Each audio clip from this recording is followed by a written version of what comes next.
देखिए, अगर आपके शरीर की गंदगी साफ नहीं हो रही है तो आप लाख अच्छे से अच्छे चीजों को खा लीजिए, उसका फायदा आपको मिल ही नहीं सकता। और जैसे ही आपके शरीर की गंदगी साफ होती है, आपका पाचन तंत्र बहुत तेजी से काम करने लगता है। शरीर के अंदर पहले से ज्यादा ताकत महसूस होने के साथ साथ चेहरा साफ होने लगता है। वजन बढ़ाना और घटाना आसान हो जाता है। पिंपल, दाग धब्बे, एक्ने जितने भी कुछ हैं वो सब कुछ ठीक होने लगते हैं और कई सारी गंभीर बीमारियों का होने का खतरा जड़ से खत्म हो जाता है। तो हम लोग सबसे पहले बात करते हैं कि हमारे शरीर के अंदर गंदगी जमा कैसे होती है। तो देखिए, हम लोग जो भी खाते हैं वो आहार नली से होकर पेट में पहुंचता है, जहां खाना टूटने के बाद छोटी आंत में जाती है, जो कि बाद में मल के रूप में हमारे बॉडी से बाहर चली जाती है। लेकिन इस प्रक्रिया में सबसे ज्यादा गंदगी हमारे आंत में ही जमा होती है। अगर हम लोग अपने आंत को जूम कर देखें तो वो कुछ इस तरह का दिखाई देता है, जिसमें उंगली की तरह दिखने वाली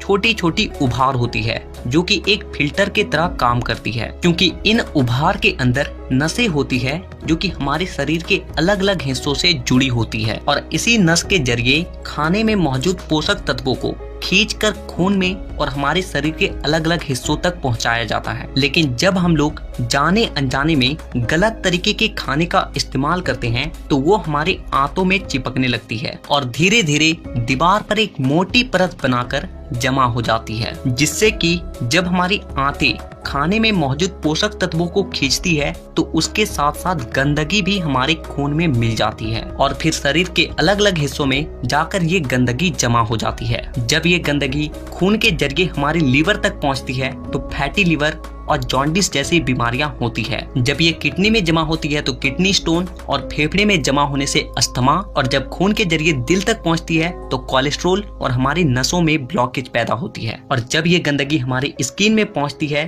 तो दाग धब्बे, खुजली, एक्ने, पिंपल जितने भी इस तरह की समस्या हैं सब होने लगती है। और इतना ही नहीं, जब ये गंदा खून हमारे पूरे शरीर में फैलता है तो हमारे शरीर का जो हार्मोन का संतुलन है वो भी बिगड़ने लगता है और जिससे कि हमें और भी जानलेवा बीमारियां होने की खतरा बढ़ जाती है, यहाँ तक कि कैंसर भी। बस आप इतना समझ लीजिए कि शरीर में हर छोटी से छोटी बीमारी और बड़ी से बड़ी बीमारी शरीर के अंदर गंदगी जमा होने की वजह से ही होती है।